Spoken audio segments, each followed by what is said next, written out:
Hello, everybody, and welcome to Friday Apocryphal Podcast, your one-stop shop for everything Friday Apocryphal and podcast. And boy, do we have a show for you today. Today we are covering the Sibylline Oracles, Book 13. Lines. Kind of. Well, what do you mean, kind of? Well, it's the 13th Sibyl, but we didn't really have 13 books. Yeah. Oh, yeah, that's right. Okay, that is what you mean. All right, fine. The 13th Sibyl. But we're calling it book 13 anyways, because that's what it says right here. Yep. Yeah.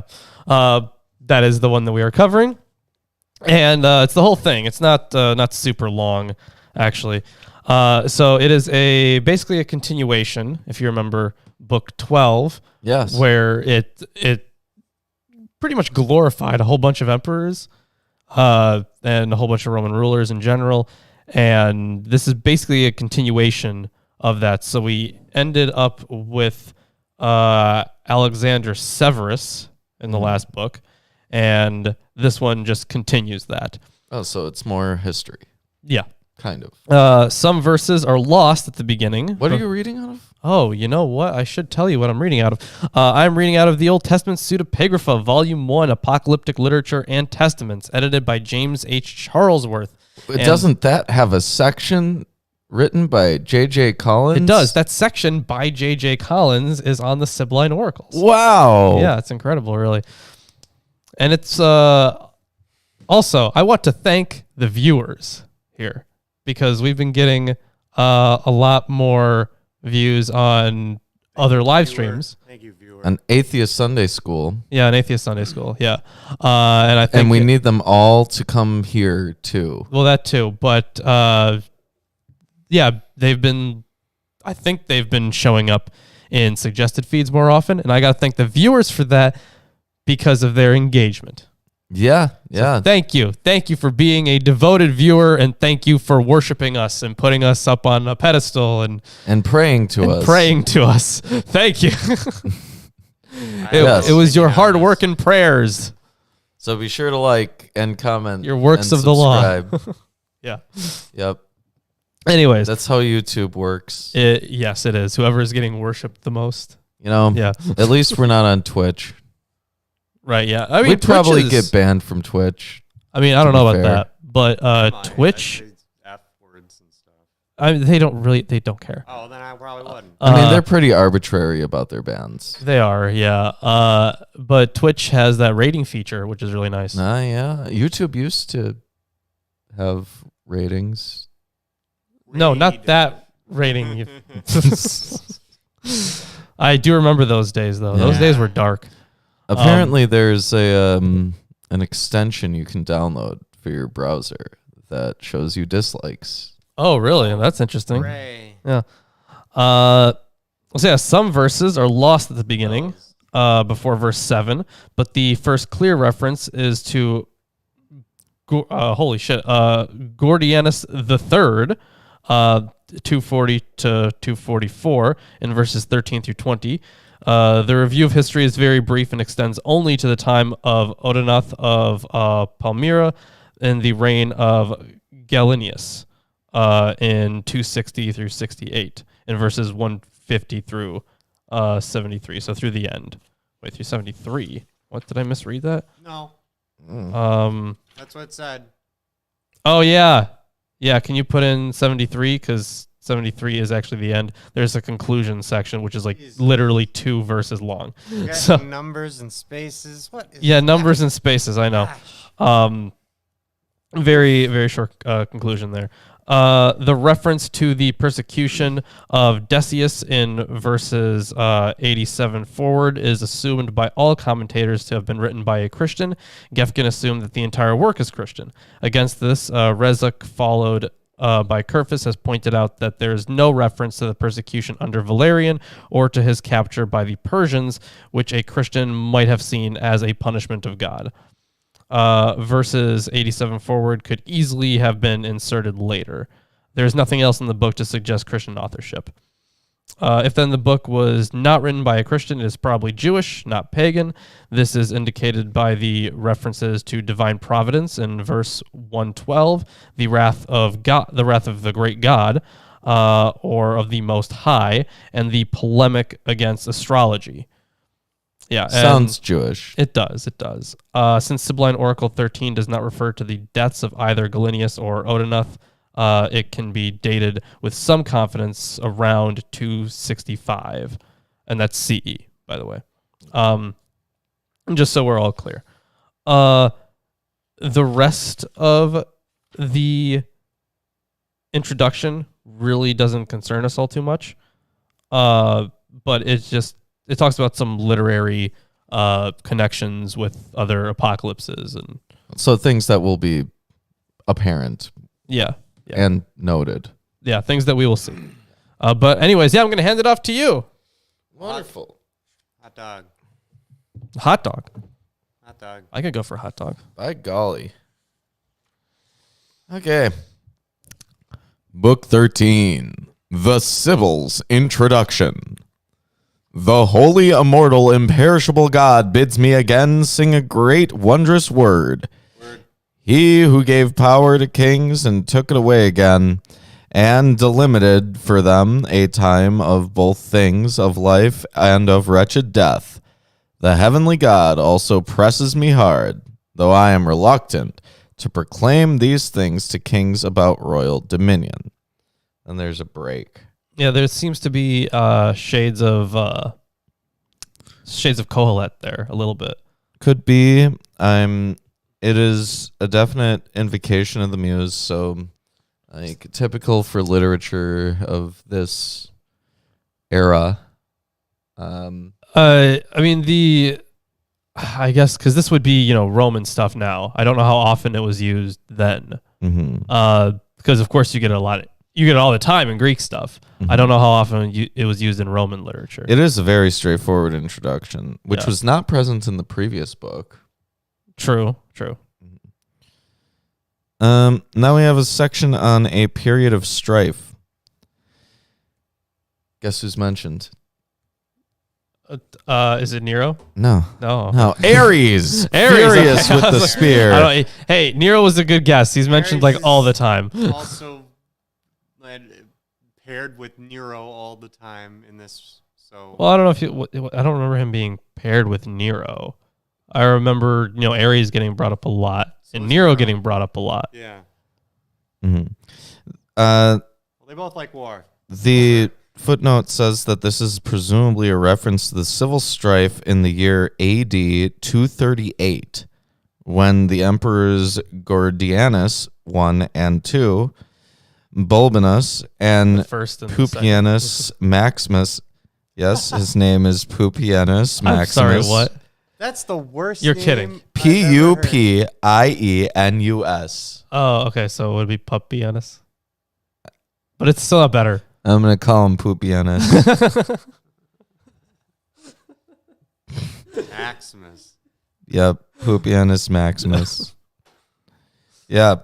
But all these people met their deaths at this point of course. in 238 AD.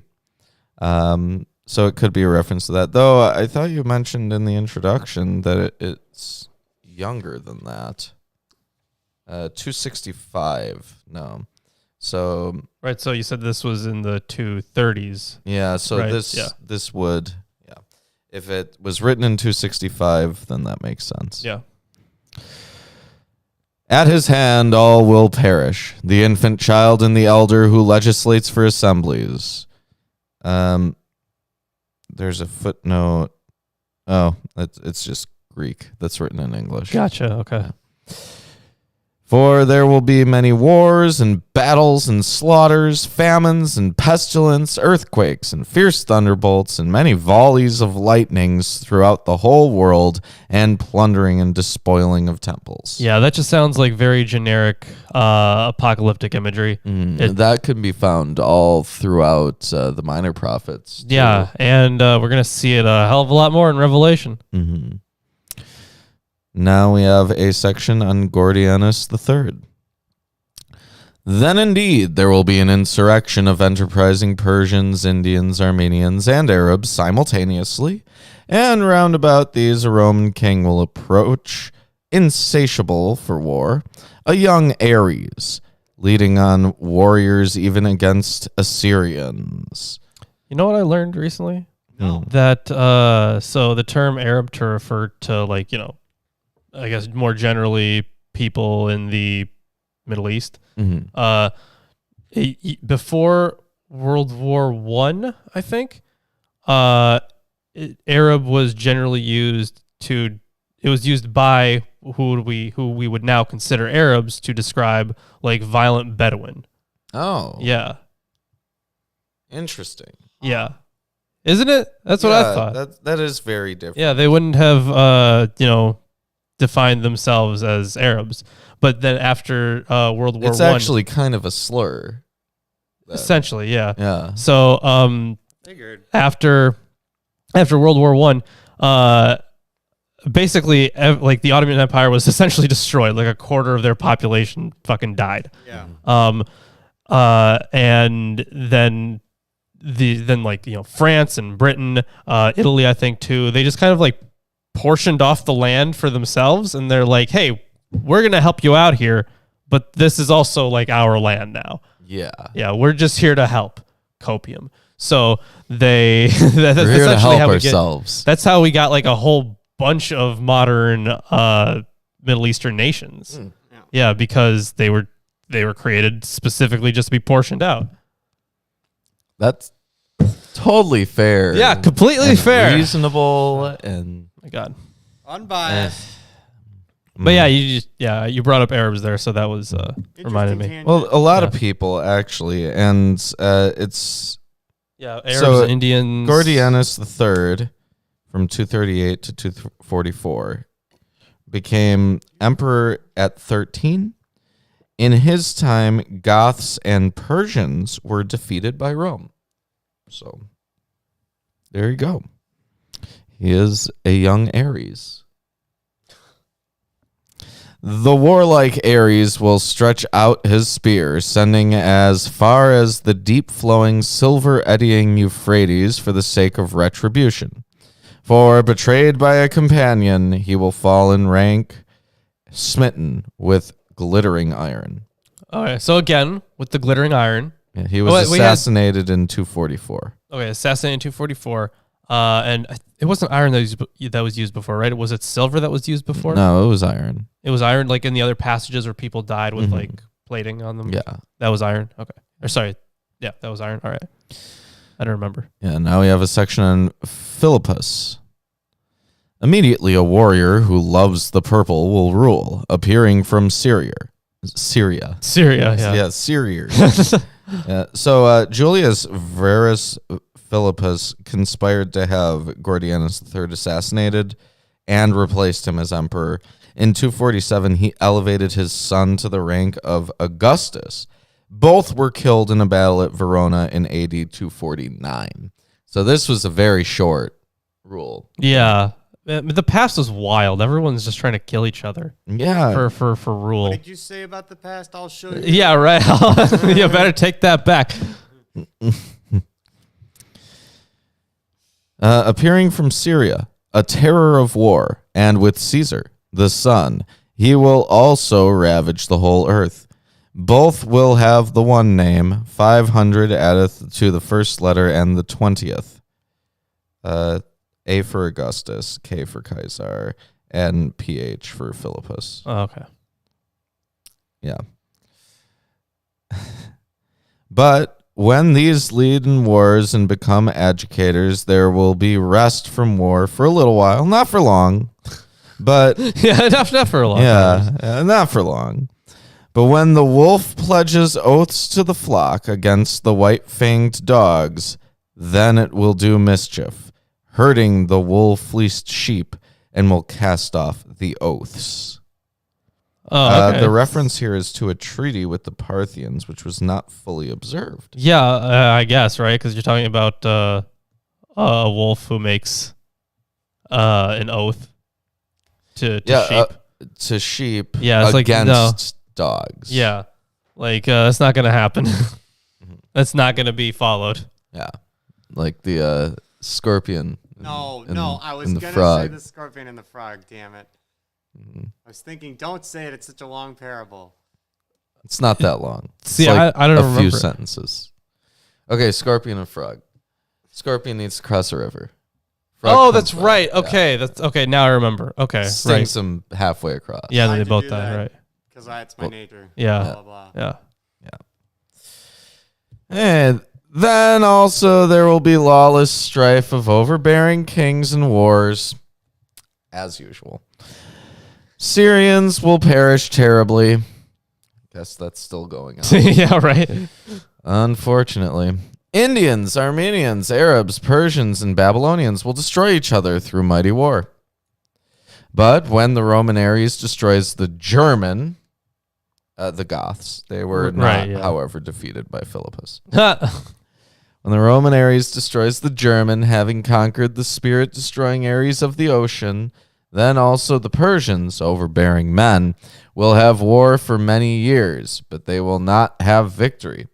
For as a fish does not swim on the summit of a lofty rock with many ridges, windy and high, nor does a tortoise fly, nor an eagle swim in water, so also the Persians are far from victory on that day. Wow. Insofar as the dear nurture of Italians, which lies in the plain and by the wondrous water, dispatches a seasonal tribute to seven-hilled Rome. So essentially, like they can't win because it's just outside of their nature. Like they physically cannot do it. Victory is That's- not in their nature. They only know defeat. Yeah. Right. Yeah. Right. And the Sibyl here is not referring to a historical defeat of the Parthians, but is affirming a belief that Rome will eventually overcome them. That would make sense Yeah. because, as you noted before, they didn't beat the Germans, right, or the No, Goths. They beat the Goths at all. If Like- anything, the Goths beat them somewhat later. Oh yeah, definitely. I mean, they're It would only be basically later. saying here that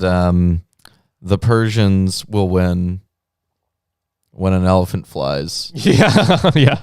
So, Yeah. When pigs have wings. yeah. When hell freezes over, Mhm. and other idioms like that. Yeah. Yeah. That's basically what it is. Yeah. When a tortoise flies. Ooh. Gosh. These things are fated. For as much Rome as your name contains in numbers of counted time, for that many years, the marvelous great city of the Macedonian prince will willingly supply you with corn. I do like corn. Alexandria. Yeah. That's what they're talking about. And Egypt was historically a major source of corn. Now we have prophecies of woe against various peoples.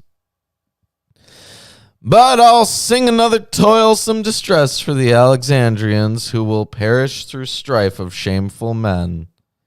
And there's a colon. So what follows is the Sibyl singing. Oh. A toilsome distress for the Alexandrians. Please don't sing it. Males I hate cowardly without courage, who will love peace by preference on account of the wickedness of their leaders. This is the worst song Oh, man. I've heard all day. There's no sheet music here, but You're right. but you know what? I bet it was a banger in the original language. Yeah, maybe it was a banger. Yeah. The wrath of the great God will also come upon the Assyrians, and a winter flood of a river will destroy them. A river which will come to the cities of Caesar and harm the Canaanites. Oh, The reference is enigmatic. Hooray. Presumably the Palestinian Caesareas, not the Cappadocian or Mauritanian, are intended. huh. All right. Okay. The Pyramus will water the city of Mopsos, where the Aegeans will fall on account of the strife of exceedingly mighty men. Mopsos. Is that the same as is it Mopsuesta? Yeah, Mopsuestia and Cilicia. Yeah. Okay. Wretched Antioch, grievous Ares will not leave you when Assyrian war presses around you. For in your halls a leader of men will dwell, who will fight all the arrow-shooting Persians, himself sprung from the royal dominion of the Romans. Alexander suggests Philippus, who is a native of Arabia, but this is by no means certain. Yeah, and we did just discuss Philippus, didn't we? Yeah. So I guess Alexandra suggests that the Philippus section continues. Yeah, but maybe not. Probably not. It's not clear. It is, quote, by no means certain. Yeah. Mm-hmm. So now, cities of Arabs be embellished with temples and stadia and broad marketplaces and resplendent wealth and statues gold and silver and ivory, but above all, Bostra and Philippopolis, though given to learning, that you may come to great grief. These cities were not especially known for astrological or astronomical learning, but there's nothing implausible about the assertion. Right, yeah, like I'm sure that they probably would have had that, as most of the area did, I'm guessing. Mm-hmm. But yeah, why they specifically were targeted out here is weird. Yeah. For neither the joyful spheres of the circular zodiac, Aries, Taurus, and Gemini, nor those stars regulating time which appear with these in heaven, in which you, wretched one, have trusted much, will profit you when that day which is yours approaches hereafter. Now, I will sing most terrible wars for the Alexandrians, who love war. A great people will perish when townsmen are destroyed by opposing citizens who fight for the sake of hateful strife. Darting around these Aries, terrible in appearance, will stir up the strife of war. Then also the great spirited one will fall with his mighty son by deceit on account of an older king. Yeah, Ares is going to take all of them out, as usual. Philippus and his son were killed in battle. Decius had already been acclaimed emperor by his troops. He had pledged loyalty to Philippus, but his sincerity was doubted. So, deceit on account of an older king, I guess. Yeah, that happens a lot in the ancient world, where new rulers are not taken seriously, and they're just completely deposed or assassinated in this case. Right. Well, let's see. It's not that long. Yeah, I mean, I can probably take the rest of it then. Well, why don't I get? Let's see. There's 173 verses. Yeah, where are you at? I'm at 81. Oh, okay. So let me get. Oh, no, through this next section, and then I'll hand it off for you to do the rest. Sure, yeah. Okay, Decius. After him, another great-spirited prince skilled in the art of warfare will rule mighty, flourishing Rome. Emerging from the Dacians, he will be of the number 300 with an initial of 4. He will destroy many. And then the king will indeed slay all his kinsmen and friends, and as kings perish, there will be immediate plunderings and murders of faithful men suddenly because of the former king. So a couple of things. First, the gematria. Decius 4 took the name Trajan, T being 300, when he became emperor. So that's what they are referring to. That is interesting, though. That actually happened, right? That what? That's historical. Yeah. And when they refer to the murder of faithful men, Decius did persecute Christianity because he wished to revive the state religion.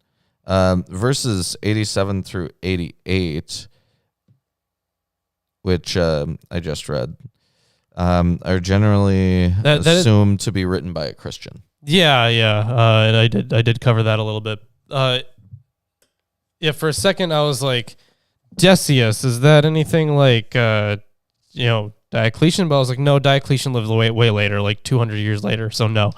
But anyways, Hey, if you're enjoying the stream so far, give us a like, comment, subscribe, share it with your friends, family, your neighbors, your emperors, your warlords, your old kings, your new kings, and especially Go to the abyss. Hang out with the four kings. Your gods like Ares.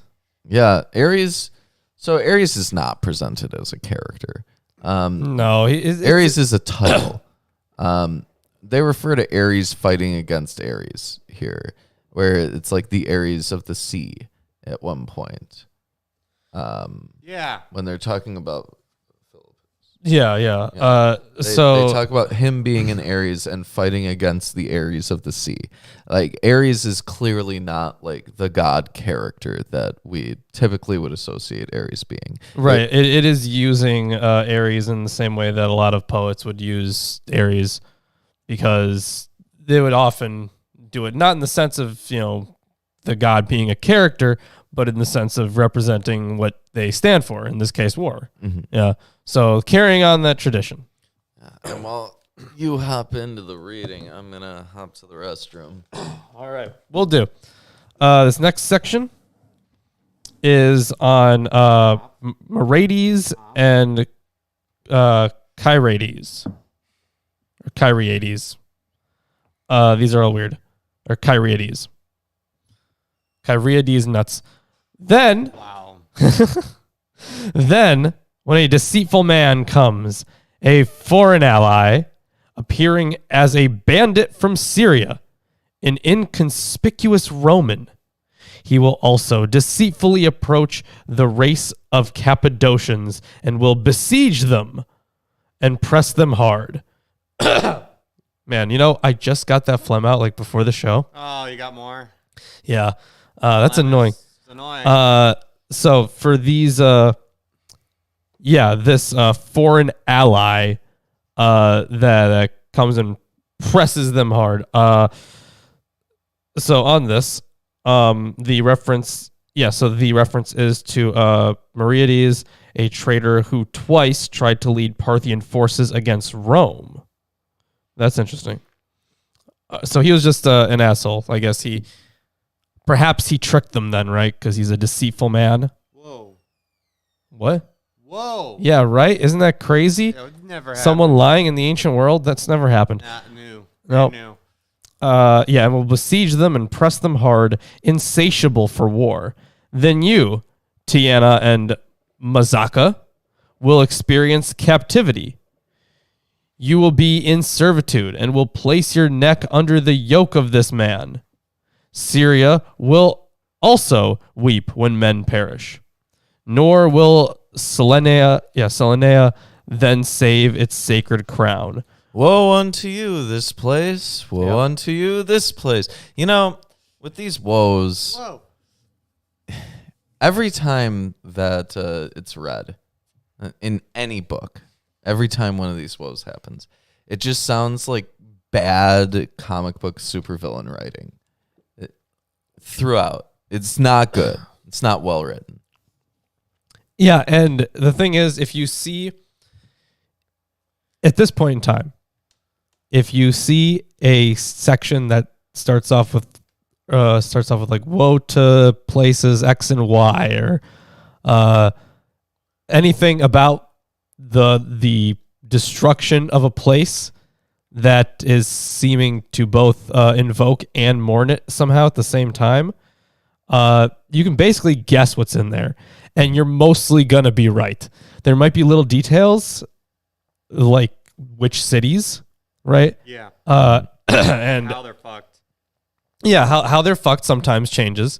But also, I would want to point out, like, maybe like little descriptions of the cities, like where you have also like hugely stereotypical descriptions. It'd be like me saying, "Woe unto you, Milwaukee! You shall brew no more." Yeah, Woe something like unto that. you, Chicago! Your trains will cease to function. Oh, woe unto you, New York!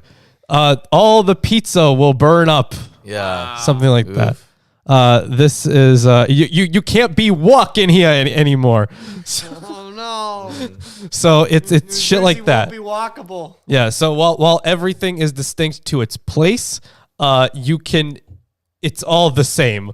And Detroit will it's all the remain exact the same same. Whoa on Detroit. Yeah. Detroit. Just keep doing what you're doing. Oh, I like those little O's. That's cool. No. Or are they supposed to be like? Are they tiny parentheses? I can't see from here. No, they're little O's. Are they okay? Because like sometimes I know you can. I've done like the tiny parentheses before, like right next to each other, where it looks like O's. No, it's tiny O's. I don't know how. Okay. Very well done. Scripting. Well, you can get that kind of like it's used as a period in some type sets. Oh. Gotcha. Anyways,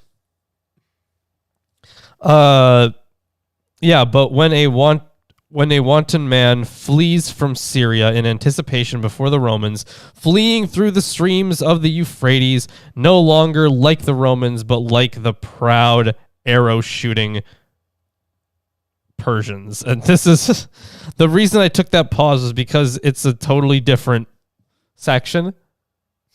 It just cuts off in the middle of the sentence. And this new section is like super short too. It's like really short. Like at that point, like why even put it in there as a separate section? Anyways, yeah. So this wanton man who flees, Meriades takes on some characteristics of the Nero legend. Oh, okay, I see. This is another one of those cases where it's not historical. Is that it? Mm-hmm. Yeah, fleeing through the streams of the Euphrates, no longer like the Romans, but like the proud arrow-shooting Persians. Then a lord of Italians, this would be Decius, and Decius and his. I'm going to finish the sentence. Then a lord of Italians will fall in the rank, smitten by glittering iron, letting go his decorum. His sons will perish in addition to him. And apparently Decius and his son were killed fighting against the Goths. Mm-hmm. Yeah. Did not work out for you there. No, that did not work. In fact, this one, you remember how last book was like super like, these emperors are great. These rulers are pretty damn good. Yeah, this one is more like this is what happened. Then this guy sucked, and yeah. So it's like a corresponding book, basically. Yeah. Because I mean they're talking about different time periods. Mm-hmm. But it's interesting that they're not presented in such a good light as some of them were before. No. Like how many of these have actually been presented well? Like there are ones where they talk about how good their maybe how good their military strategy was or something like that. Well, maybe by this time in history, people are starting to get disenfranchised with the whole like emperor thing. Maybe that would make sense. Maybe not though. I mean, I know I would. But Well, I would have that's just been me. disenfranchised with it from the start. Yeah, that I'm doesn't currently sound. disenfranchised. Yeah, you don't want any more emperors here. You're sick of the American emperors that we Get have. them out of here. Yeah, What are right. they still doing around? Why are there so Kind many of of them? emperor. Like some people could be construed as emperors. No, there's still some places in the world with emperors. Yeah. Yeah. Japan has an emperor actually. Yeah. Their new emperor was sworn in just a few years ago. Don't they have a president too? Yeah. Yeah. I mean, a prime minister. Right. Okay. Right. But the emperor doesn't really do it. It's like the Queen of England. Right. Okay. One of those. All right. All right. So this next section is on Trebonius Gallus. And by the way, if you ever want to read some wacky histories, Japanese history, Oh yeah. that's the real shit. Their like mythology is baked into their official documents. Yeah. I do know that, right? Because it isn't mostly like a nationalistic kind of mythology. Well, some of it is. Some of it's like, and then in this year, this legendary swordsman went up this mountain and learned how to wield a sword from a mythical bird man. Yeah, like it's less about the actual gods, those. Right. Yeah. They're just thought of as like parts of nature. Right. Yeah. basically. Right. But yeah, that there's like crazy shit that's just in their history. It's Shinto, right? Shinto, yeah, is religion. Right. Well, I mean, yeah, when you start talking about like spirits and stuff, I would say that it gets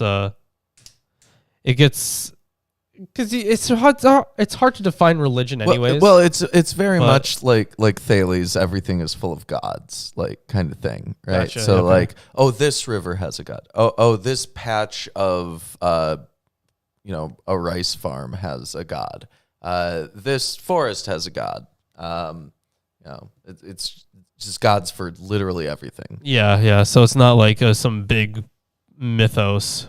Right. But at the same time, it's not like it's just a philosophy. Yeah. Shit ton of gods showed up. They do have like more important gods. Yeah, I'm sure. But they're also like gods of specific things, like the sun and the moon. Yeah. Pretty big things. Yeah. Like, would they think like, does this specific ray of light from the sun have its own god that is distinct? No, I don't think so. Yeah. I mean, it could be like an extension of the god, right? Because they believe that their emperor and their empirical lineage is directly descended from the god of the sun. Yeah. There's a whole story about that. We really should cover that lore. Yeah, eventually. Yeah, I don't even know why we didn't put that on a list for stuff we should cover. We should. Because it's hard to find good it's documents. Yeah. Well, that's unfortunate. They don't have like a canon. Right. That's right. Yeah, for something like that, you wouldn't. Anyways. So, but when another king rules Rome, then also nations in agitation will come against the Romans, a destructive Ares with a bastard child against the walls of Rome. Then indeed there will be famine, pestilence, and fierce thunderbolts and terrible wars and upheavals of cities suddenly. So it looks like Trebonius Gallus was a lieutenant who betrayed Decius, but succeeded him as emperor in 251. His reign was a disaster. The Parthians overran Mesopotamia, the Goths again invaded, and plague was rampant. Gallus' son, Volusianus, holy shit, was raised to the rank Augustus, but he is not known to be illegitimate. Gefgen refers to an illegitimate son, Hostilianus. Yeah, these names are not great, but all right then. Yeah. Syrians will perish frightfully, for great wrath from the Most High will come upon them. Immediately there will be an insurrection of enterprising Persians. Syrians, mingled with Persians, will slay Romans. But nevertheless, they will not conquer by the divinely decreed plan. Alas, for as many as sprung from the east will flee with their possessions to strange-tongued men. Alas, of how many men will the earth drink dark blood?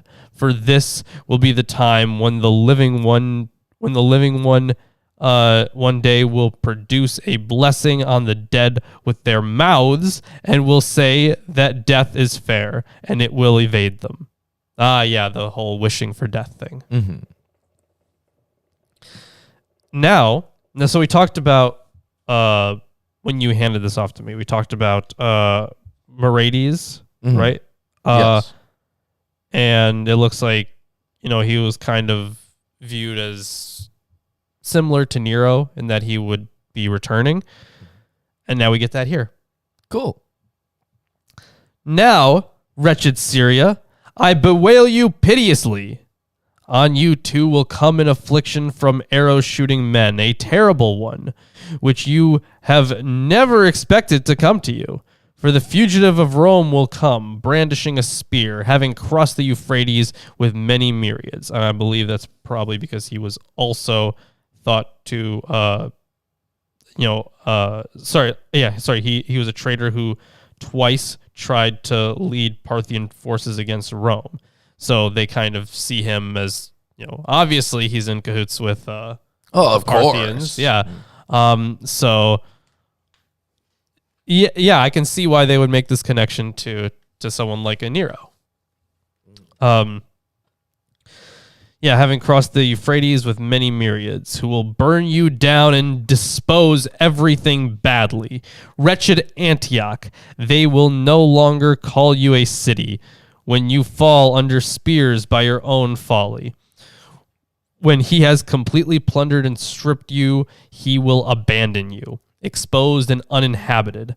Suddenly, whoever sees you will weep, and you, Hierapolis, will be a triumph spectacle. And you, this is so Beroia. I think that wasn't that the place that Hesiod was from?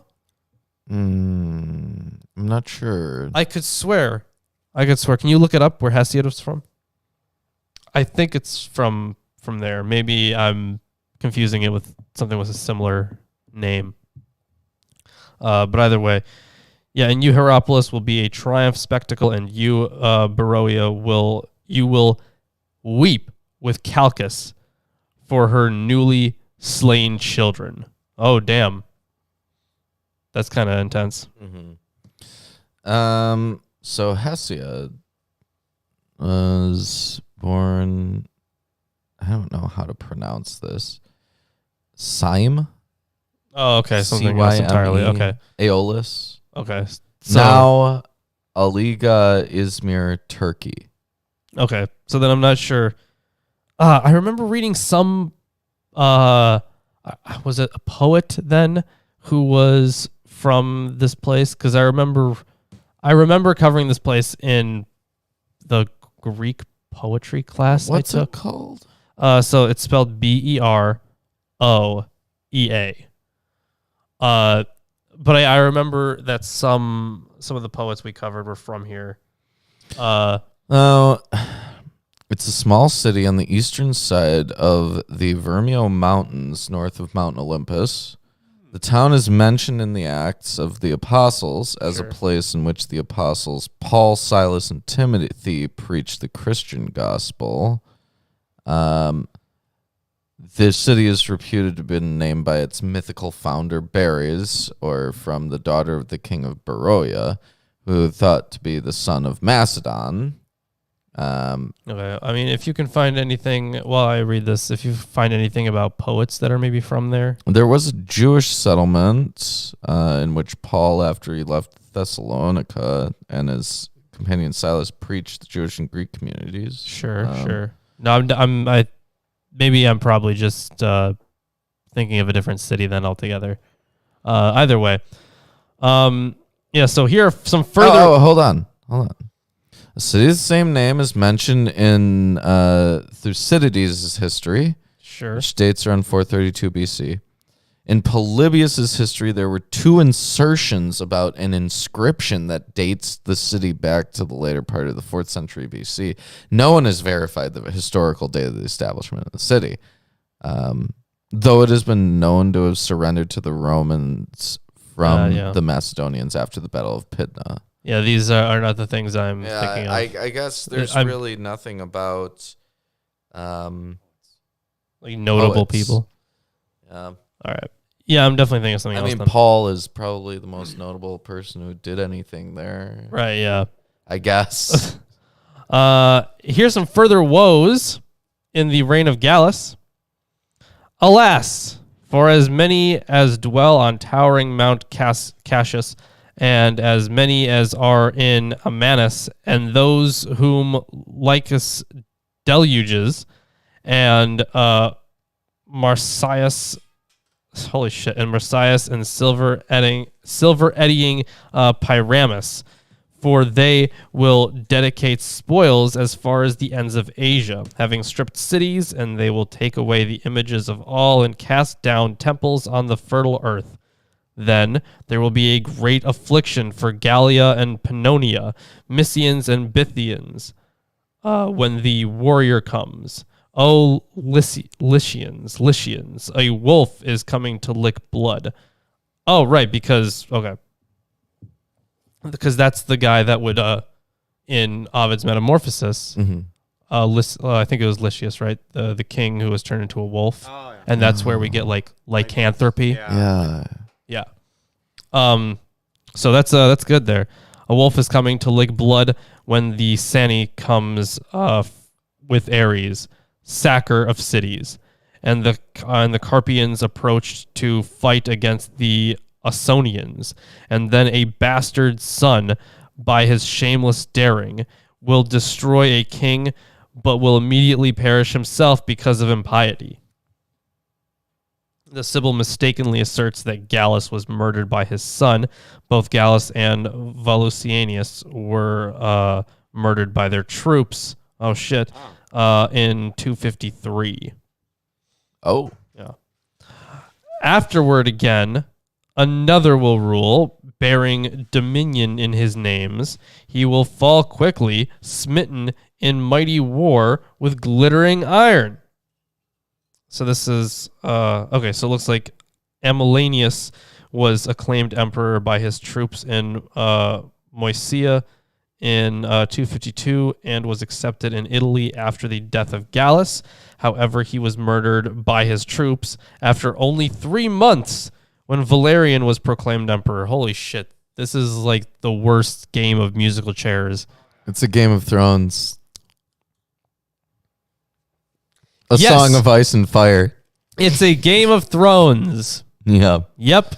And see, I thought that it was bad with like, with like church sees and stuff like that. Mm-hmm. Like when I, when I cover the ecumenical councils and stuff, it seems crazy then.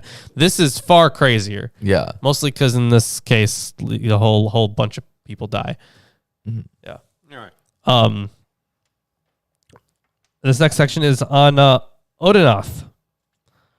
Again, the world will be in chaos as men perish by pestilence and war. Persians will again set out to the tumult of Ares, raging against the Ausonians. Then there will be a flight of Romans. But afterward, the last priest of all will come, sent from the sun. Whoa. Holy shit. Literally. That's different. Yeah, so let's see here. There's a good amount of commentary. So, yeah, then there will be a flight of Romans. So Valerian was captured by the Parthians and died in captivity. Sure. And this last priest sent from the sun, Odinath of Palmyra, who assumed the title of king when Valerian was captured. He inflicted several defeats on the Persians and was given the title Imperator, Imperator, I guess. Imperator? I don't know. Imperator. By Galenius with authority over the entire Near East. He is not known to have been a priest. Perhaps the Sibyl assumes the coincidence of priesthood and kingship in an Oriental ruler. Well, let's see where this goes. They're going to describe him some more here. Mm-hmm. Appearing in Syria, and he will accomplish everything with deceit. Oh, no. Then there will be a city of the sun. I'm guessing Hierapolis? No, this is... Heliopolis? Yeah, Heliopolis, right. But no, apparently it's Palmyra. Oh. All right, interesting. Around it, Persians will endure terrible threats of Phoenicians. Well, Hefe, now you're not even arguing. Yeah, that's a fun one. Around it, Persians will endure terrible threats of Phoenicians. The Palmyrians are called Phoenicians here, probably because they were great traders, possibly because of a legend that they were descended from Solomon. As great traders, that would make sense, right? Because they were really good with the sea, and if they trade a lot. Yeah, and if what's written about Solomon is even vaguely accurate, then it's entirely possible that they're descendants of Solomon. Yeah, because Solomon fucked. Yeah. He like a lot. He got a whole slew of concubines, right? Right. Yeah. And wives. Yeah, completely possible. And probably mistresses. I wouldn't put it past them. When two men, lords swift in war, rule over the exceedingly mighty Romans, the one will present the number 70, the other will be of the number 3. Valerian, 70, and his son, Galenius.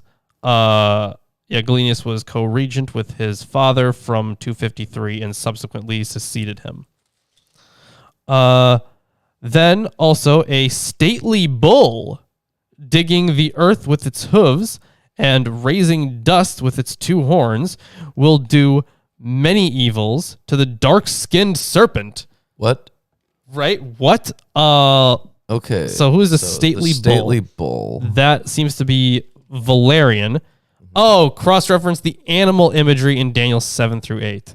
Oh. Yeah, okay. So who's the serpent here? So the serpent here would be the Parthians in general, or their king Shapur. Okay. Yeah. That makes sense. But why use that language? I don't know.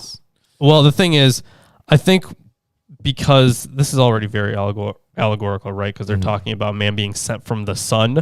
So I'm guessing that they're trying to, fit this into a much more universal kind of framework. That's my guess. Hey, Landon.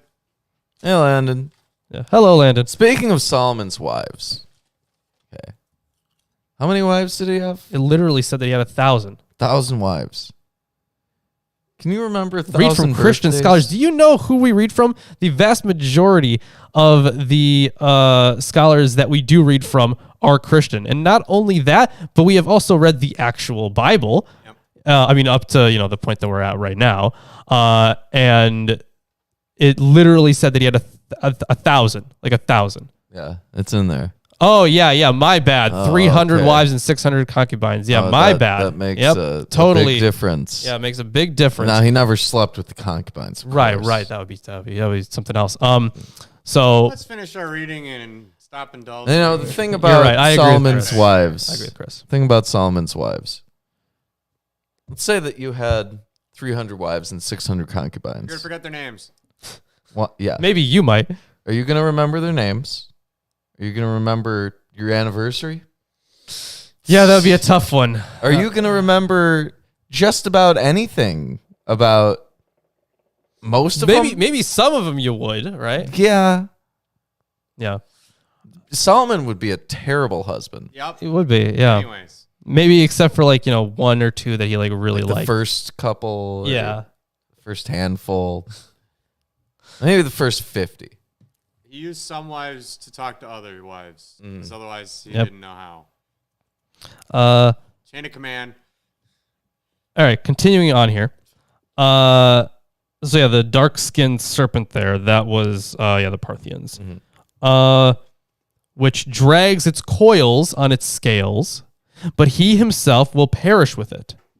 After him, another, a well-horned stag. Heard that one before. Have you? No. Either Macarianus sent to the east by Valerian or his son, what a name, Quietus. Quietus? Holy shit. So I think someone... Quietus had a lot to say. Yes, he did. Quietus was a very loud infant. He must have been. And then Quietus was killed by Odinath, apparently. Oh. Yeah, so he will, a well-horned stag will come again, hungering in the mountains, desiring in its belly to eat venomous beasts. Then will come, sent from the sun, a lion, terrible and frightful, breathing a great flame. This would be Odinath, who not only defeated the Parthians, but also disposed of his Roman rivals. Yeah, this guy- this image of Odinath is pretty intense. Yeah, right? I feel like I might want to read more about this guy. But I'm also reading from a biased source, apparently, An because... extremely biased source. Yeah. Then, indeed, he will destroy with much shameless daring the stag, well-horned and swift, and the greatest beast, the frightful, venomous one, which issues many hissing noises, and the goat, which goes sideways. Oh, okay. So that's one of those mountain goats, I'm guessing, right? 'Cause Oh, they kind of yeah. walk weirdly on the sides of the mountains. Yeah. That's my guess, but let's see what it says here. Some rival of Odinath, possibly Ballista. Mhm. Just some rival. I guess we wouldn't really know, right? Nope. Probably one that would be by a mountainside, but there are a lot of mountains over there, so we can't really pin it down too much. Him will glory attend. He himself intact, unblemished and great, will rule over the Romans, and the Persians will be powerless. Yeah, The thing is that whether or not Jesus rose from the dead is not actually something that matters at all, according to the Old Testament, when it comes to any kind of messianic figure. They're rising from the dead is literally meaningless. It is, yeah. Even if you want to take into account the section in the servant songs, because it's not actually about rising from the dead, because if you were to apply that same logic, the thing is, if we read Jonah, for example, the language that's used is incredibly similar to the one that's used in the servant songs, and in Jonah, no one, including conservative Christian scholars, would say that he actually died and came back. It says that he was basically in his death throes. He was basically so close to death that he saw the gates, right? There were a lot of callbacks to Jonah in absolutely. Jesus' story. But like it's meaningless in the Bible. Yeah, like it's meaningless in the Bible. What we're saying is someone being dead for 3 days is not crazy for like the Bible. Yeah, it's not something special. Yeah, it's not indicative of having special status by any means. That's what we're saying. Now, if it actually happened, that would be special. But there have been other cases. People have been declared dead for long periods of time. But then you get into the whole they're probably not brain dead sort of thing, because that would be... what guarantee would we have that some crucified guy was brain dead? Right. Yeah, we'd have no... Yeah, we don't know. No Anyways, keep reading. Yeah. Read your book. This is like the very last section here. It literally just says conclusion. Oh, why don't you give it to me then? For the conclusion? Yeah. For the 2-sentence conclusion? Give me the conclusion section. Fine. It's a fine. Take it. Go ahead. I know you were all waiting for us to switch back. Anyways, conclusion. But God, Prince, King of the world, stop the refrain of our words, but grant a pleasant refrain. That's the end. I incredible. Stretch it out. Yeah, incredible. Thank you. Good job, Reuben. That was very well done. It's pronounced good job, by the way. Good job, right. Thanks. Very well done. Could not have done it any better myself. Why are we scrolled up? Because I'm a jerk and I don't want to see Hefe anymore. Oh, jeez. Wow. Well, Chris, thanks. rude. Well, no, we should. Harsh. We should thank Hefe. It's probably his incessant writing about Jesus that's bringing us more. Oh, Yeah, that's probably true. All engagement helps. That's Thank probably you, true. Hefe. Although I would like Thanks, to know which Hefe. prophecy it is, because I went over the Let's whole. see if the shop works. It probably doesn't. That's the show for the day. It was. What do you think about Sibylline Oracle 13? Slightly It boring. definitely took a very different approach as to how it presented the actual rulers. It's short. It is. It is Kind of short. boring. Well, the end kind of gets pretty cool. Yeah, just at the very end. Yeah. So I might want to look into that. There are actually some Otis rulers here. Odious, what's his name? Odinath. Odinath. Yeah, Odinath's Odinath. cool. I also kind of want to maybe take a look at Meriades again. Decius. A lot of interesting topics to look into. So we were talking about this before the show. For book 14, right? So The final book. yeah, the final one. This one is a little longer, right? So we're probably not going to do it all in one episode. We're going to do like the first part of it in one episode, then we're going to do the second part in another episode with the fragments. Okay. Yeah, Because all the in fragments are pretty short and fragmentary. Yeah, And then pretty it's- short. And then you have everything.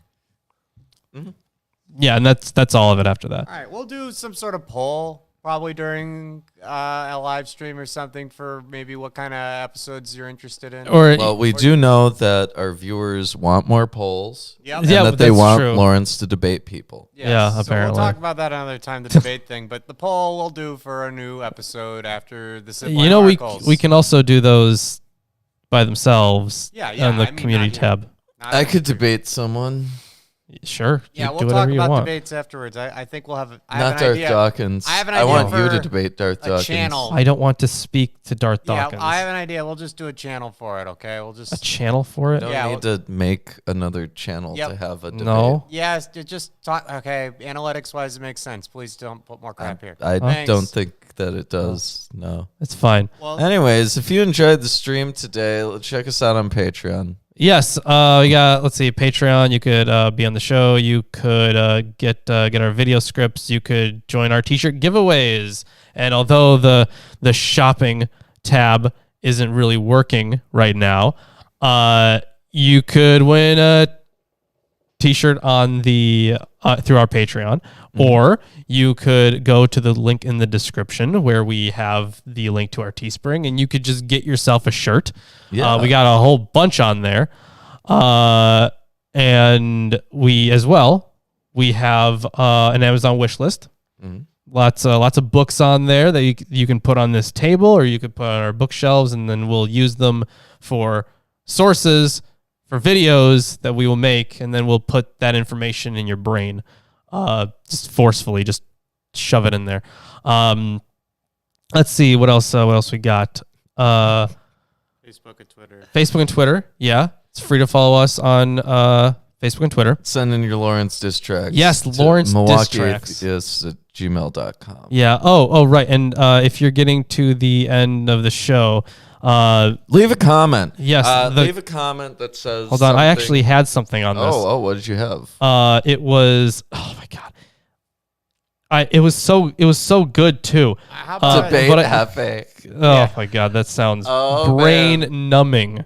So lion, a golden and lion that from that the may sun?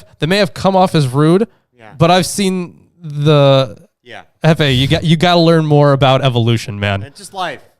Well, that too, but specifically evolution. Like, you refuse to even understand it in context. Okay, Like, well, anyways. yeah, But he'll do it if you do learn more like about read like all a of it. single book on So it is all I ask. golden city in the sun or something, or a golden lion. You know, it may have, I don't think it was related to that. It was related to something before. well, how but about go ahead if you a have an climbing idea goat? for it. A climbing goat was the best one, or a vertical goat was it? Or Sideways. Sideways, Sideways goat. goat. Okay, yeah, just say sideways, Sideways goat. goat's Yeah. the best one. Comment something about a sideways goat. Thank you. Yeah, we would like to hear your favorite sideways goat. And other than that, we will see you on Sunday. Oh, there it is. Ta-da! See you on Sunday.